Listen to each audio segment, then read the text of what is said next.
Hi everyone, excuse my raspy voice, I have a bit of a sore throat. But I'm back from Consensus in Austin, one of the world's largest crypto blockchain conferences. It was my first time there, and I believe it was their first time back in person since COVID started. I think this year they had close to 17,000 attendees from an email I saw from them. And here are my top 5 takeaways. Number 1, don't just invest in crypto, start using crypto. This was said by the one and only Edward Snowden, who joined obviously via video link. Now, Mr. Snowden knows a thing or two about government control and autonomy. The good news is that in the past 2 years, we have seen a humongous increase in the adoption of blockchain and crypto, whether it's through DeFi somewhere where people came in and started generating yield, generating passive income, participating in different DeFi protocol. That also brought in a lot of people from traditional finance who understood the power of Web3. Then we had an explosion of NFTs, non-fungible tokens, that brought in artists, creators, musicians, athletes, all understanding the power of Web3 and NFTs in being able to connect directly with their audiences, with their fan bases, without any middle layer, without the middleman. NFTs definitely also brought the culture, the fun, the excitement, and just a new way of experiencing crypto beyond just the money aspect of it. So I would say NFTs is also a tremendous innovation. And then we also have blockchain gaming, which is exploding in terms of usage, specifically numbers coming from countries in Asia, Africa, people generating passive income by playing crypto games, blockchain games. There's a lot of different models being experimented on, which play to earn. Now there's even play to move, which is a whole fitness segment of applications on Web3. However, the reality is that we are still quite a far way away from Web3 being adopted in a massive way. There's still a lot of work to do there. Number 2, the next wave of innovation in NFTs will come from artists, creators, musicians, brands, companies, athletes, anyone really who really understands how to deliver utility and value, not just fuel speculation. Now, obviously, we've seen a lot of speculation in the NFT market and a lot of NFTs selling for crazy amounts of money without really any use case or utility behind it. Now, part of that will always exist. As humans, we always will speculate on the perceived value of things. However, what I'm most excited about is how do you deliver utility through non-fungible tokens? I have to admit, I didn't completely understand how to use NFT technology to do this. But based on what I've seen, I've learned, this is what I'm most excited about. NFTs represent digital proof of ownership. So the same way you can buy a piece of land, build a house on it, a fence around it, and live in it, or rent it out, sell it, build other financial products on top of it, like issue a line of credit against your mortgage, or issue insurance on it.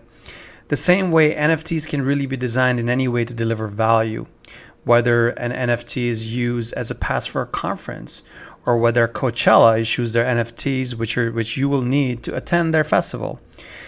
Really, there is no limit to what can be done with NFTs. They're programmable. They can have inbuilt smart contracts. They can be traded. They can be lent out. A company called Arcade.xyz has functionality where you can lend out your NFTs, usually only blue chip NFTs, and generate yield on them. So this is one aspect of blockchain technologies that I'm most excited about, how NFTs will be used to curate communities, to deliver value through the blockchain and Web3. Number 3, DAOs, decentralized autonomous organizations. DAOs will take over the world. Every group of people will be organized through a DAO. Every organization will be a DAO. Every community will have a DAO. I have to say my understanding of DAOs was very limited before this conference, and it's still something I'm learning.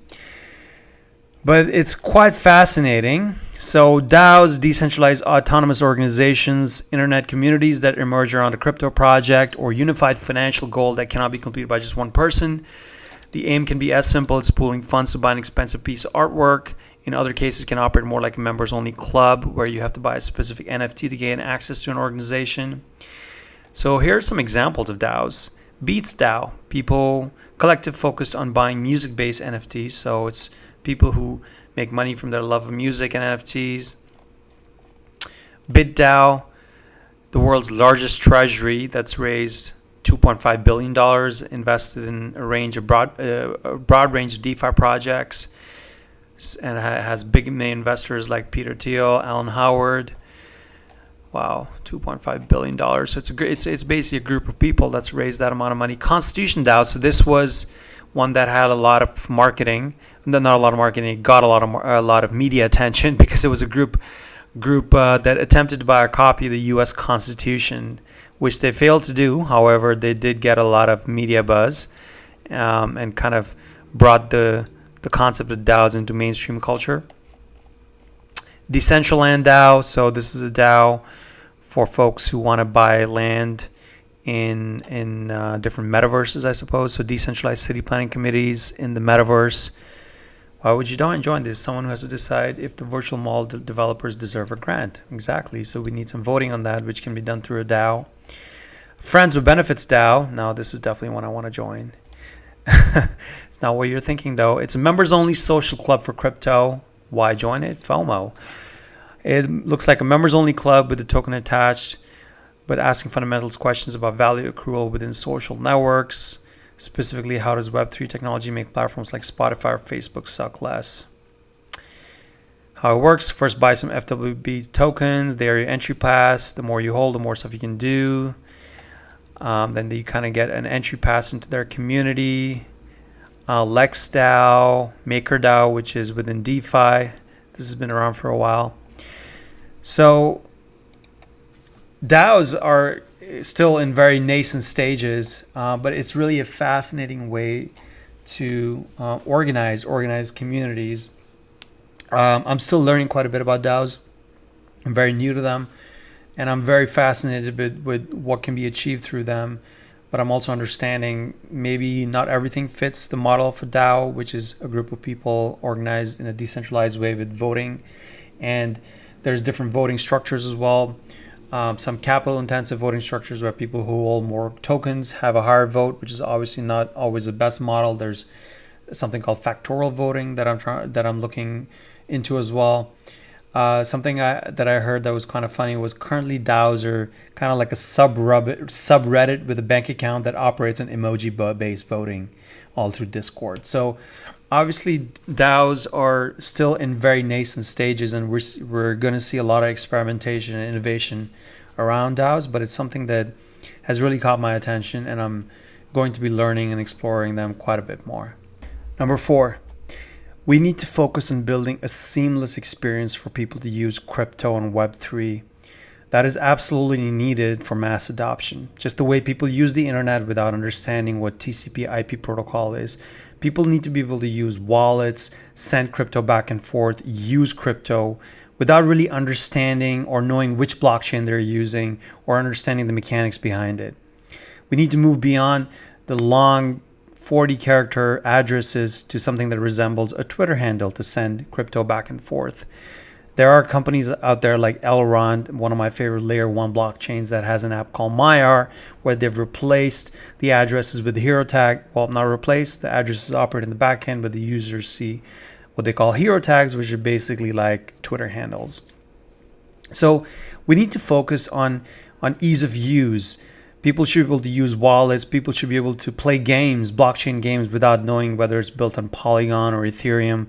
People need to be able to trade NFTs and issue NFTs and use NFTs in their day-to-day life, whether it's going to a concert or whether it's downloading their favorite artist's music or a pass for a curated festival without knowing which blockchain it's using. Just NFT that they scan with a barcode and then they get special access. So we need that kind of seamless experience, the kind of experience that we have on the internet now. People use the internet without necessarily being technical or understanding what's going on behind the scenes. That's a level we need to get to, and we will get to.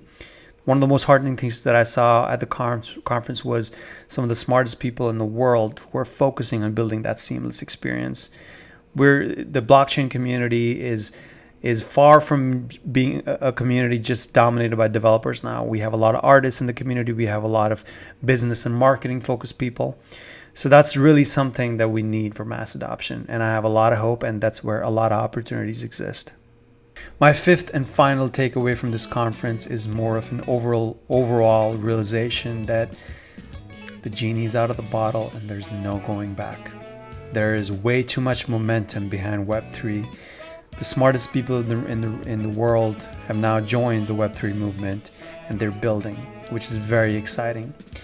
What's been really cool to see is that every time there's a new wave of innovation within Web3, whether it's DeFi or NFTs or blockchain gaming, it brings those people in with it to join the movement. I personally first got into DeFi, playing around with different platforms to generate passive income, trying swaps and whatnot. And now learning about NFTs and DAOs and how NFTs has brought in artists and the culture and creators and athletes, really understanding how these decentralized networks can help people connect with each other without a middle layer. I think that's finally starting to get a little bit more of a mainstream understanding. We're very far away from Web3 being the standard. However, we are a lot closer. And again, anytime there's a new movement or a subculture, we will bring those people in. And now we have the artists, we have some of the athletes, we have people who are leading voices in their fields and culture who understand or are starting to understand Web3. So the genie's out of the bottle, and my call to action for you is go beyond just investing in crypto and trying to find new projects to make money and trade. All that's great. Continue to do that while managing your risk under current market conditions. However, also try to learn how to use Web3 in your day-to-day life, whether it's buying an NFT from one of your favorite artists instead of listening to their music on Spotify. Maybe they're issuing an NFT that gives you exclusive access to their content or their music or backstage passes, so play around with that. If you're a gamer, try some blockchain games, see how that grows. So really, it's Web3, right? It's not just crypto or just trying to trade or make money. It's about how do we now do things differently. I think it's way more than a paradigm shift. This is really flipping things on their head. So there will be a lot of growth pains and learning curves. However, I really think once you kind of fully understand and immerse yourself in the movement of Web3, there is really no going back.